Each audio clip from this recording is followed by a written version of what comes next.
4 செய்திகளுக்கும் நான் தலைப்பை கொடுத்திருக்கிறேன். முதலாவது தலைப்பு பி சாங்டிஃபைட். ஆண்டவருடைய ஊழியத்தை செய்கிற நம்மை ஆண்டவர் அழைத்திருக்கிற ஒரு முக்கியமான ஒரு அழைப்பு என்று சொன்னால் பரிசுத்தமாக்கப்பட்ட ஒரு வாழ்க்கைக்காக ஆண்டவர் அழைத்திருக்கிறார். 1 பேதுரு 2ஆம் அதிகாரம் 9ஆம் வசனத்தை நான் வாசிக்கிறேன். நீங்களோ உங்களை அந்தகாரத்தினின்று தம்முடைய ஆச்சரியமான ஒளிவின் இடத்திற்கு வரவழைத்தவருடைய புண்ணியங்களை அறிவிக்கும்படிக்கு தெரிந்து கொள்ளப்பட்ட சந்ததியாகவும் ராஜரீக ஆசாரிய கூட்டமாகவும் பரிசுத்த ஜாதியாகவும் அவருக்கு சொந்தமான ஜனமாகவும் இருக்கிறீர்கள். இந்த வசனத்திலே நான் அழித்து சொல்ல விரும்புகிற ஒரு பகுதி என்னவென்று சொன்னால், பரிசுத்த ஜாதி, a holy nation.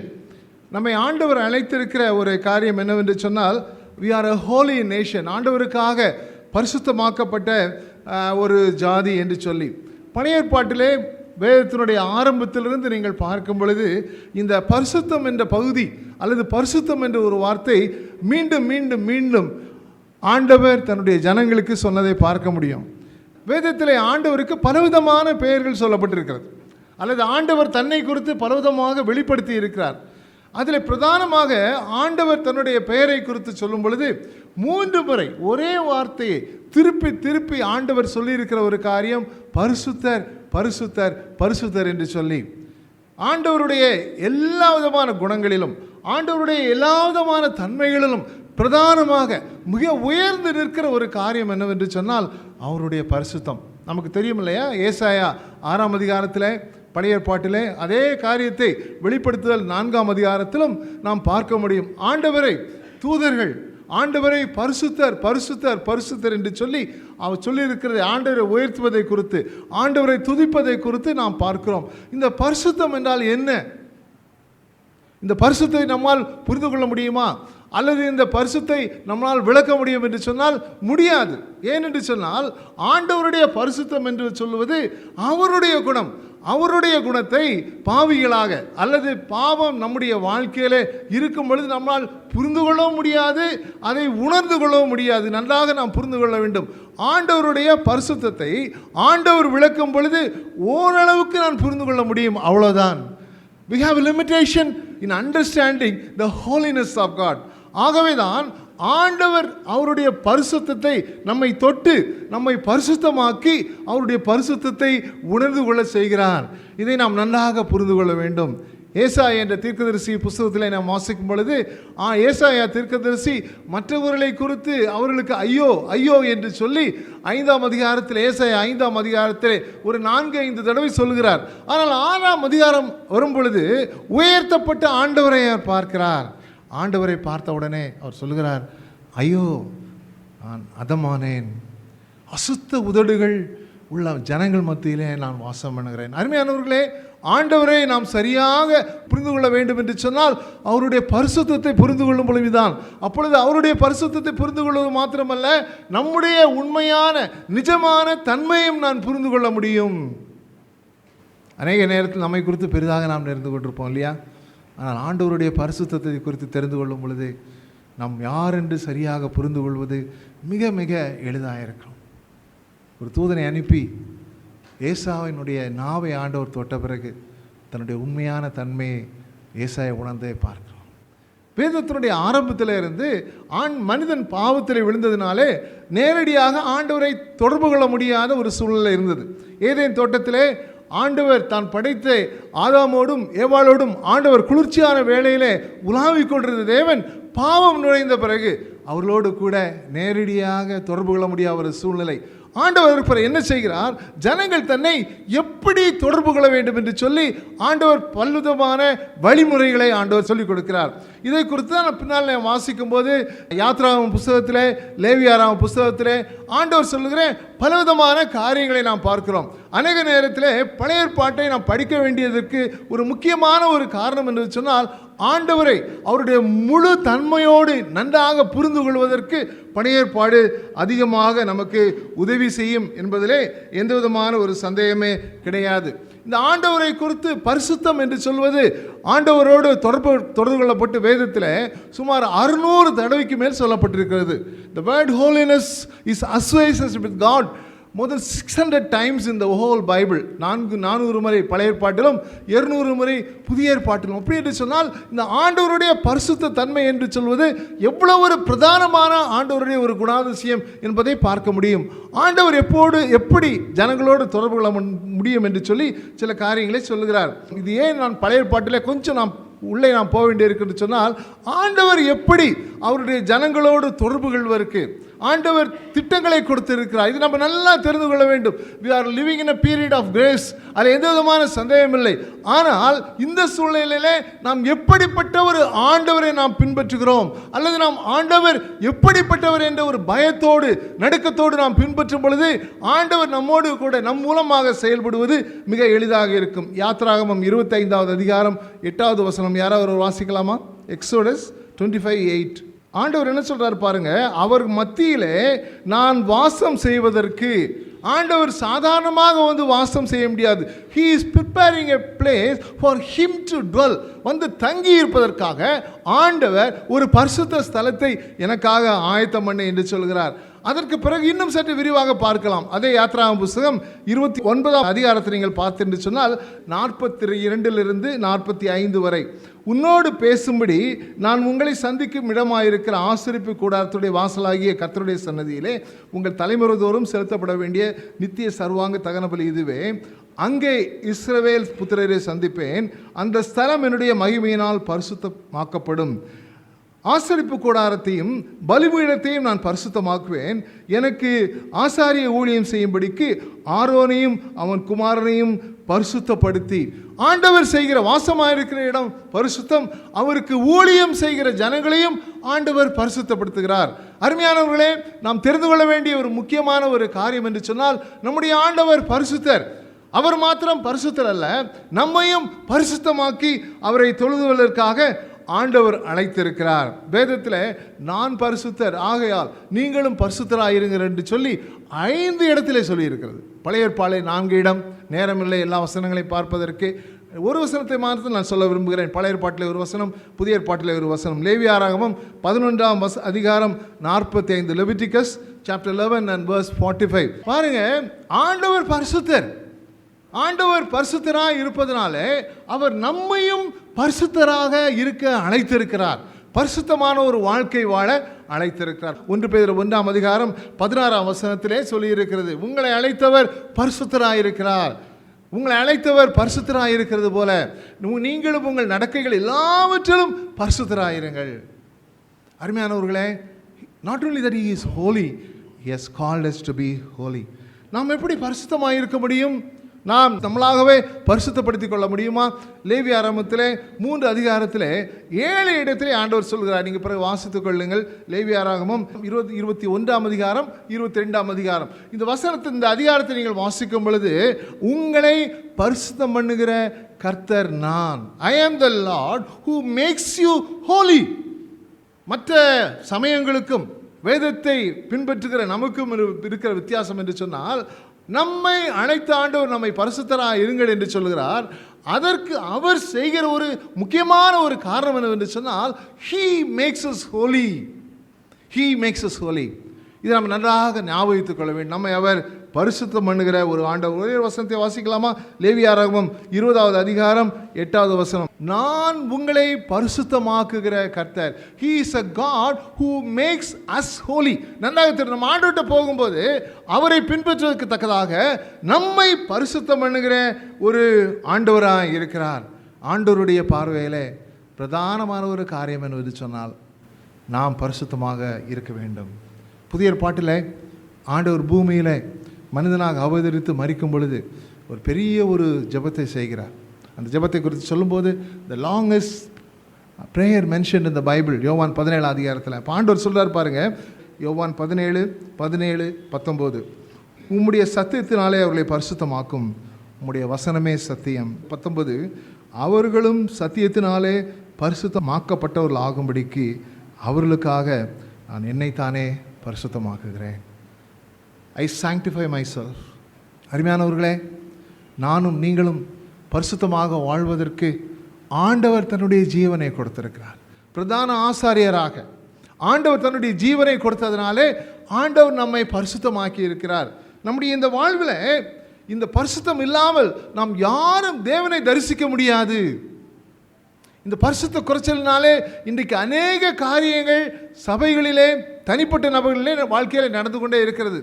ஆனால் ஆண்டவரை சந்திக்க வேண்டும் என்று சொன்னால், ஆண்டவர் சொல்லுகிற ஒரு காரியம் என்று சொன்னால், பேசிக் requirement to see God or to sense God is to have His holiness. அவருடைய பரிசுத்தம் நமக்கு தேவை. இருதயத்தில் சுத்தமுள்ளவர்கள் பாக்கியவான், அவர்கள் தேவனை தரிசனம். That's a basic requirement.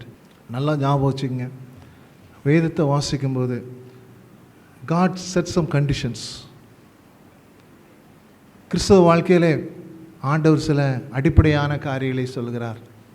இந்த காரியங்கள் இல்லாதபடிக்கு நம்முடைய கிறிஸ்தவ வாழ்க்கையில் நாம் ஓடுவோம் என்று சொன்னால் அது வீணான ஒரு ஓட்டமாகும். எபிரேயனுடைய ஆக்கியோன் சொல்லும்போது மிக தெளிவாக சொல்கிறார், பரிசுத்தம் இல்லாமல் ஒருவரும் தேவனை தரிசிப்பதில்லை. உலகத்தில் நம்ம பார்க்கும்போது the moral standards are changing like anything. பயங்கரமாக மாறி போய் கொண்டே இருக்கிறது. முக்கியமாக I am speaking for the youngsters. இன்னைக்கு உலகத்தில் உள்ள moral standards மாறிக்கொண்டு போகும்போது அநேக நேரத்தில் நமக்கு ரெஃபரன்ஸ் புக் பைபிள் தான். The word of God alone is a reference point. நேற்றுக்கு நான் ட்ரெயினில் வந்துட்டு இருக்கும் பொழுது நான் இருந்த ட்ரெயின் மூவ் ஆகிற மாதிரி இருந்தது. ஆனால் நான் இந்த ட்ரெயின் ஸ்டேஷனரியாக தான் இருந்தது. அப்போ எப்படி என் ட்ரெயின் மூவ் ஆகுதா இல்லையான்னு எப்படி நான் கண்டுபிடிப்பேன்? பக்கத்தில் ஒரு கடை இருந்து நான் என்ன பண்ணணும்? I look at the shop. ஃபிக்ஸடாக இருக்க ஒரு பார்க்கும்போது என்ன தெரியும்? ஏன் வண்டி போகுதா, பக்கத்தில் ஒரு ட்ரெயின் போகுதான்னு அப்போ தான் பார்க்க முடியும். நம்ம வாழ்க்கையில் சரியான பாதையிலே போய்கொண்டு சொல்வது சுற்றி பார்த்ததில்ல. we have the only one reference, the word of God. ஆண்டவருடைய வார்த்தை மாறாத ஒரு வார்த்தை, ஆண்டவருடைய ஸ்டாண்டர்ட்ஸ் மாறாத ஸ்டாண்டர்ட்ஸ். இப்படிப்பட்ட ஆண்டவரை நாம் பின்பற்றுவதற்கு அல்லது இந்த ஆண்டவரை நாம் உண்மையாக பின்பற்றுவதற்கு தேவையான ஒரு காரியம் பரிசுத்தம். நம்முடைய வாழ்க்கையில் பரிசுத்தம் குறையும் பொழுது ஆண்டவர் பல நேரத்தில் நம்மை சிட்சிக்கிறார். நீங்கள்லாம் அந்த ப்ராசஸை தாண்டி போயிருப்பீங்கன்னு நினைக்கிறேன். I have gone through that process. பரிசுத்தம் குறையும் போது ஆண்டவர் என்ன பண்ணுவார்? ஆண்டவர் நம்ம சேஸ்டைன் பண்ணுறார் பல நேரத்தில். ஏன் அப்படின்னு சொன்னால், இதே எபிரேயர் 12ஆம் அதிகாரத்தில் 10ஆம் வசனத்தில் பாருங்கள். நம்ம ஆண்டவர் பல நேரத்தில் நம்முடைய வாழ்க்கையை சிட்சிப்பதற்கான காரணம் என்ன சொல்கிறார் பாருங்கள். நான் வாசிக்கிறேன். எபிரேயர் 12:10. அவர்கள் தங்களுக்கு நலம் என்று தோன்றினபடி கொஞ்ச காலம் சிட்சித்தார்கள். பூமியில் உள்ள பெற்றோர்கள், நம்ம பெற்றோர்கள் பெற்றோர்களுக்கு தெரியும், பிள்ளைகள் வழி தவறி சற்று போகும்பொழுது வி சாஸ்டைன் தம். சரியாக கோர்ஸ் கரெக்ஷன் சொல்லுவோம்ல, பாதையை கொஞ்சம் திருப்பி விடுறதுக்கு ஏதாவது சின்ன சின்ன கரெக்ஷன்ஸ் வி டூயிங். அதுதான் அந்த எபிரேயனுடைய ஆக்கியோன் என்ன பண்ணுறாரு, ரெஃபர் பண்ணி பார்க்குற சொல்கிறார். பூமியில் உள்ளவங்க கொஞ்சம் அப்படி செய்தாங்க, ஆனால் ஆண்டவரை நம்ம கரெக்ட் பண்ணுற ஒரு காரணம் என்ன அப்படின்னு சொல்கிறார் பாருங்கள். இவரோ நம்முடைய பரிசுத்தத்திற்கு நாம் பங்குள்ளவர்கள் ஆகும் பொருட்டு நம்முடைய பிரயோஜனத்துக்காகவே நம்மை சிட்சிக்கிறார். காட் சேஸ்டைன்ஸ். நம்ம ஆண்டவர் சிட்சிக்கிறார் என்று சொன்னால் அது நல்ல காரியம். ஆண்டவர் சிட்சிக்கலான்னு தான் பைபிள் என்ன சொல்லுது? நம்ம ஆண்டவர் எப்படி நடத்துகிறாராம்? பேலியாள்களின் பிள்ளைகளைப் போல நடத்துகிற ஆண்டவர் அல்ல. எப்படினாலும் விட்டுலாம், பிள்ளைகள் எப்படினாலும் வளர்ந்துட்டு போ அப்படின்னு சொல்லிட்டு. ஆனால் நம்மை ஆண்டவர் அழைத்தவர் அவர் பரிசுத்தராக இருக்கிறது போல நாமும் அதே பரிசுத்தத்திலே வளர வேண்டும் என்பதற்காக ஆண்டவர் நம்மை சிட்சிக்கிற ஒரு ஆண்டவராக இருக்கிறார். என் வாழ்க்கையிலே எந்த பகுதிகளெல்லாம் நாம் பரிசுத்தமாக இருக்க வேண்டும்? 1 பேதுரு 1ஆம் அதிகாரம் 15ஆம் வசனம். நான் ஏற்கனவே சொன்னேன், உங்கள் நடக்கைகளில் எல்லாம் நீங்கள் பரிசுத்தராக இருங்கள். புதிய ஏற்பாட்டிலே நீங்கள் படிக்கும் பொழுது பவுல் தன்னுடைய நிருபங்களிலே எல்லாம் பல காரியங்களை சொல்கிறார். பேதுரு அவை எல்லாம் ரத்ன சுருக்கமாக சொல்கிறார். In all your behaviour, in all your walks of life you be holy. பழைய ஆங்கில வேதம் சொல்லுங்க, in all your conversation be holy. உங்கள் நடக்கைகள் எல்லாவற்றிலும் நீங்கள் பரிசுத்தராய் இருங்கள் என்று ஆண்டுடைய வசனம் சொல்வதை பார்க்கிறோம். பரிசுத்தராய் இருப்பதில் நமக்கு என்ன பிரயோஜனம்? What is the use living a Holi life?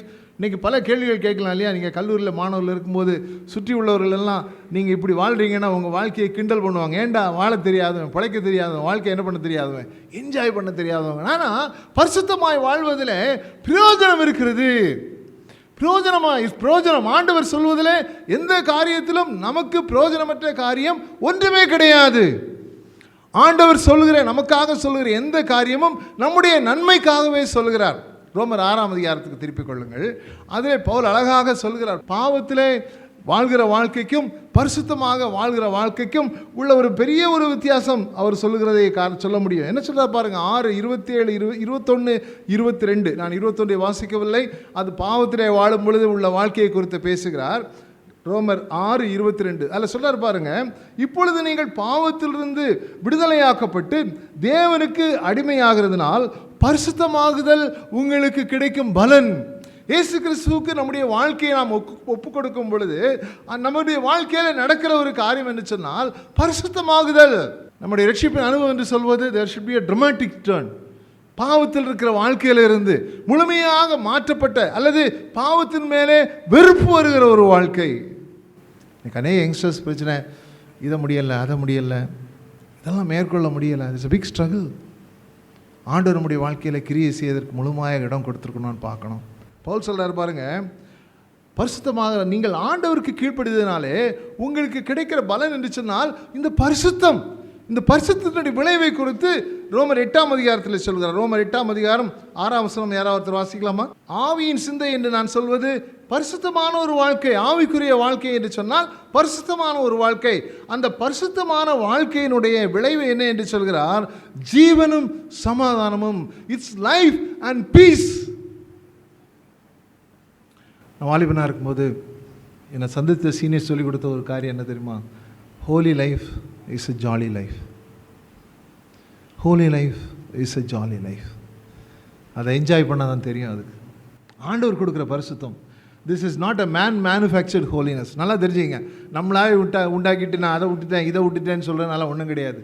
ஆனால் ஆண்டவர் கொடுத்த பரிசுத்தம் நம்முடைய வாழ்க்கையில் வரும்போது it is something to be enjoyed.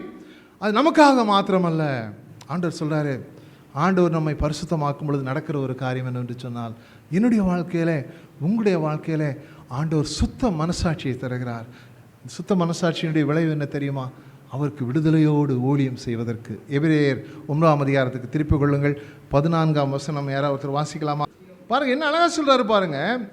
ஏசு நித்திய ஆவியினாலே தம்மை பழுதற்ற பலியாக தேவனுக்கு ஒப்பு கொடுத்த இயேசு கிறிஸ்துவின் இரத்தம் ஜீவனுள்ள தேவனுக்கு ஊழியம் செய்யத்தக்கதாக உங்கள் மனசாட்சியை செத்த கிரியைகளென சுத்திகரிப்பது. தேவனுக்கு ஊழியம் செய்யும்படி உங்களுடைய மனசாட்சியை ஆண்டவர் சுத்தப்படுத்துகிறார். You are saved to serve. You are sanctified to serve. பரிசுத்தம் இல்லாமல் ஆண்டவருக்கு ஊழியம் செய்ய முடியாது. ஆனால் ஆண்டவருடைய இரத்தம் நம்மை பரிசுத்தமாக்கி அவரை ஊழியம் செய்ய நம்மை தகுதிப்படுத்துகிறது என்று முக்கியமான ஒரு காரியம். அருமையானவர்களே, நாம் நன்றாக ஞாபகத்தில் வைத்துக்கொள்ள வேண்டிய காரியம், God never compromises with His holiness.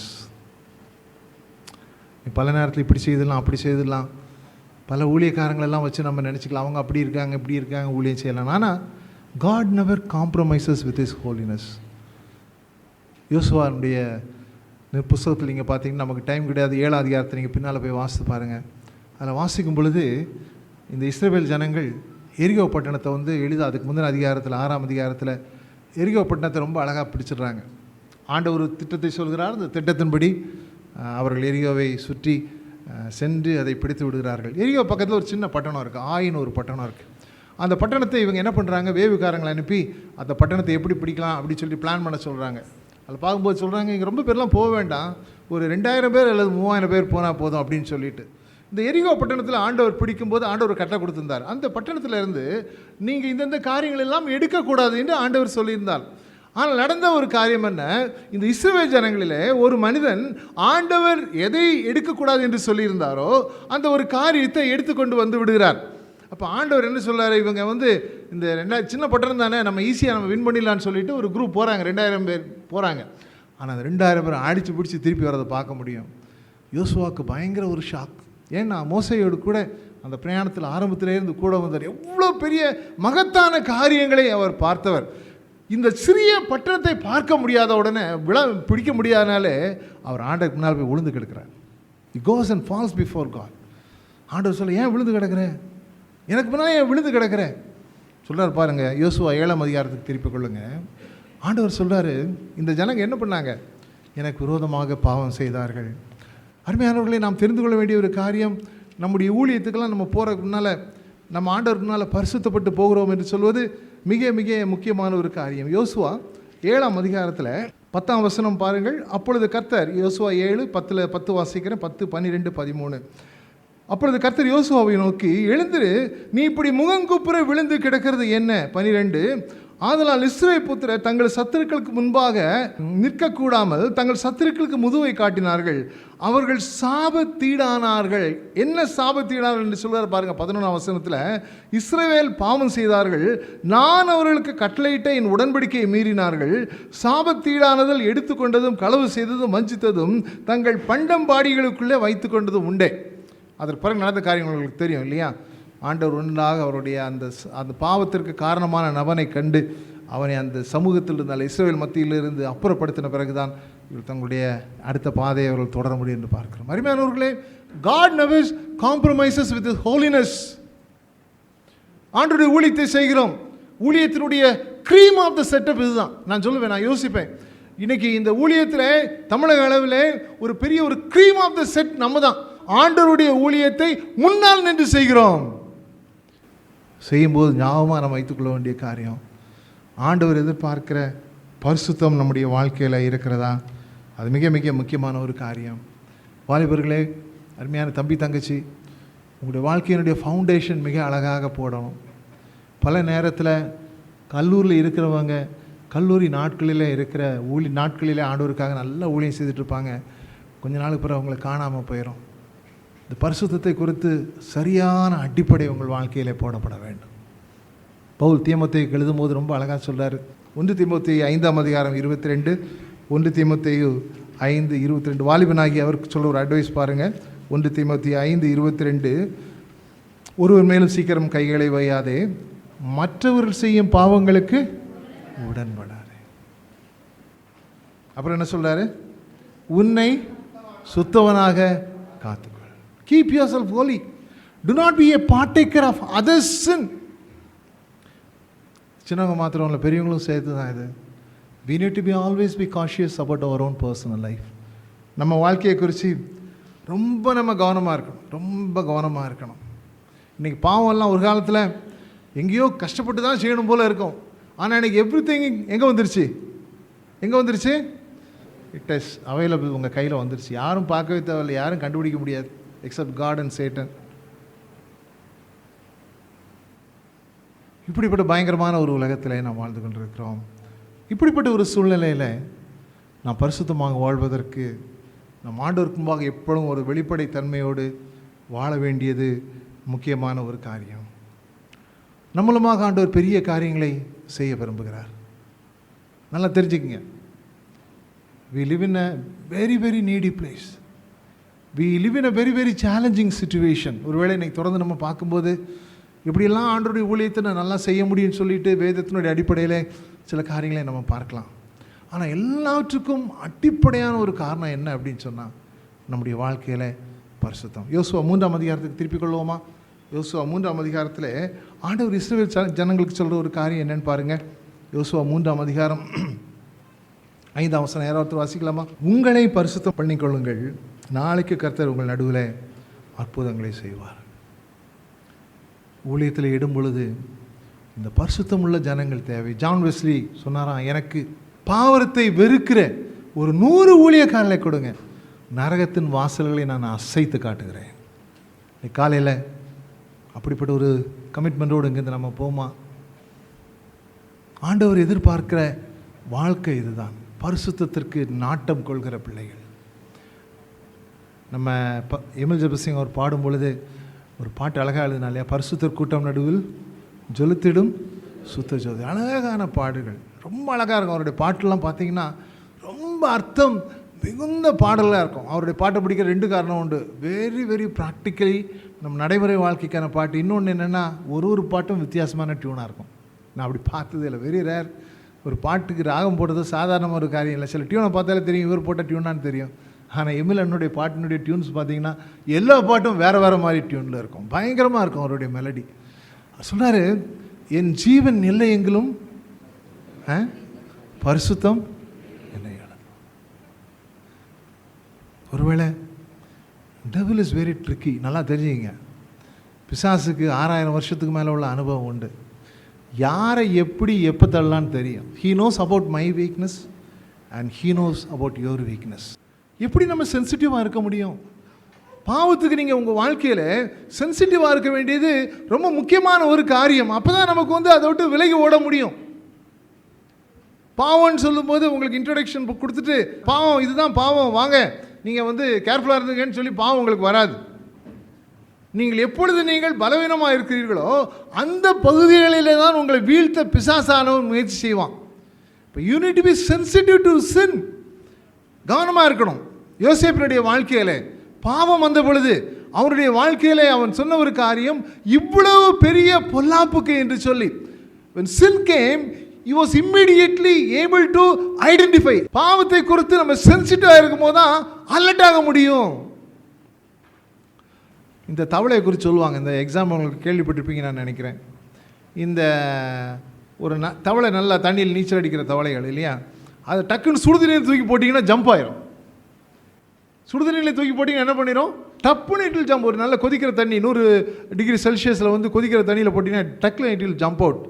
ஆனால் அதே தவளையை நீங்கள் பசி தண்ணியில் போட்டு ஸ்லோவாக சூடாக ஆரம்பிச்சிங்க என்ன பண்ணாது, அதுக்கு தெரியாது. It start to enjoy. ஓஹோ இப்படிலாம் இருக்கா, வாட்டரில் இவ்வளவு நல்லா என்ஜாய் பண்ண முடியுமான்னு இட் ஸ்டார்ட் டு என்ஜாய். பாவம் அப்படி தான், அப்படியே ஸ்லோ இடையே ஒரே நாளில் நீங்கள் எடுத்த உடனே ஃபோனோகிராஃபியெல்லாம் டக்குப்புக்குன்னு போயிடவே மாட்டீங்க. Slowly come, slowly it will come. You need to be sensitive. உங்கள் வாழ்க்கையில் நீங்கள் சென்சிட்டிவ் இல்லைன்னா உங்களால் புரிஞ்சிக்க முடியாது. தவளை என்ஜாய் பண்ணிகிட்டே இருக்கும். ஒரு பாயிண்ட் ஆஃப் டைம் வரும்போது அந்த பாயிலிங் டெம்பரேச்சர் வந்தாலும் அதுக்கு தெரியாது. அது என்ன ஆயிரும் தெரியுமா, இப்படி அப்படியே மிதந்துட்டு இட் வில் பிகம் உல்ட்டா. வெள்ளை கலர் தெரிய ஆரம்பிச்சிடும். அதனுடைய கீழ்ப்பகுதி வெள்ளை கலர். யாருனாலும் தான் சரி தான், யாருமே சொல்ல முடியாது நான் பாவத்துக்கு நான் எக்ஸம்ட், பாவம் என்னை தொட முடியாது, including myself I tell you. பாவம் என்னை தொட முடியாது. இத்தனையோ பெரிய ஆட்கள் அழுதுட்டாங்க. இந்த பரிசுத்தத்துக்கு there will be big challenge. It's not an easy thing to live a holy life. There will be a big challenge to live as a holy life. உங்களுடைய உள்ளான வாழ்க்கையை குறித்து ரொம்ப கவனமாக இருக்கணும்.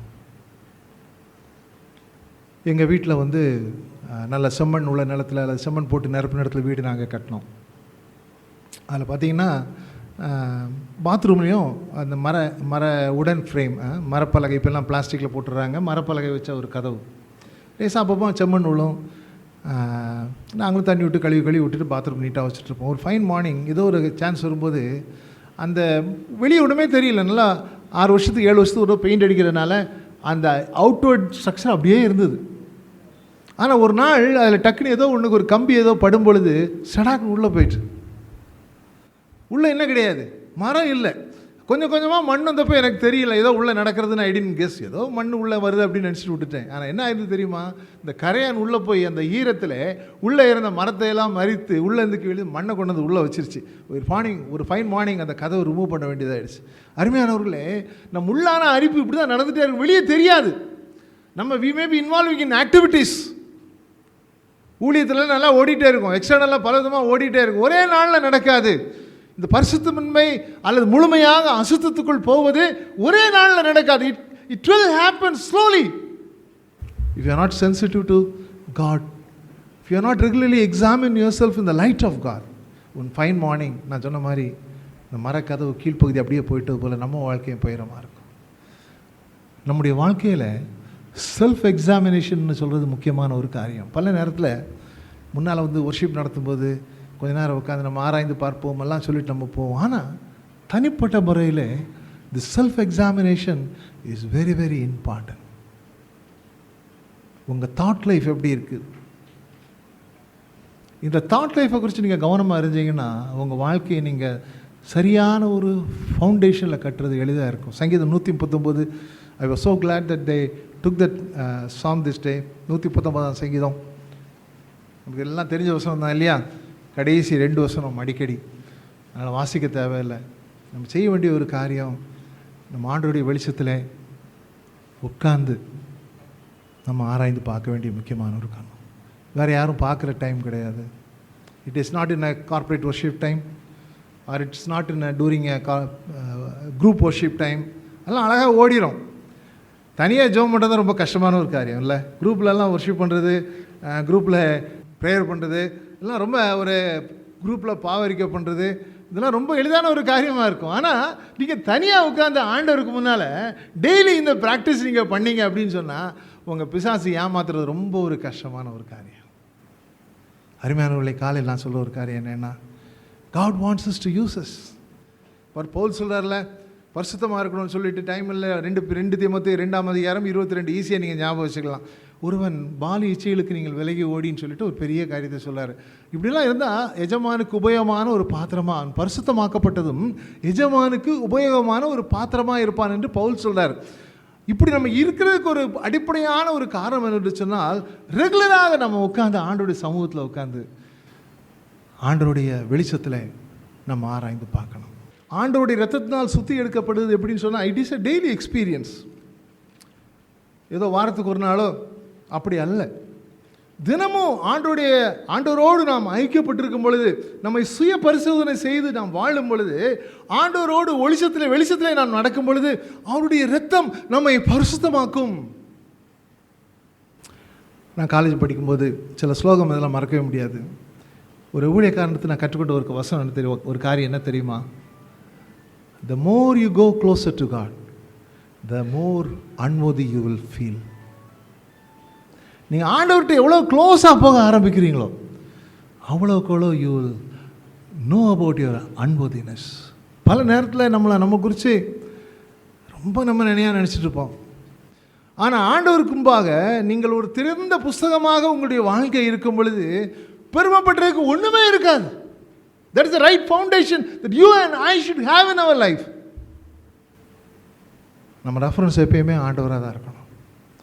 அவர் ஒளியில் இருக்கிறது போல நாம் ஒளியில் நடந்தால் நம்ம ஒருவரோடு ஐக்கியப்பட்டிருப்போம். குமாரனாகிய இயேசு கிறிஸ்துவின் இரத்தம் நம்மை சகல பாவங்களிலிருந்து நம்மை சுத்திகரிக்கும். கண்களை மூடி நாம் ஜெபிப்போமா?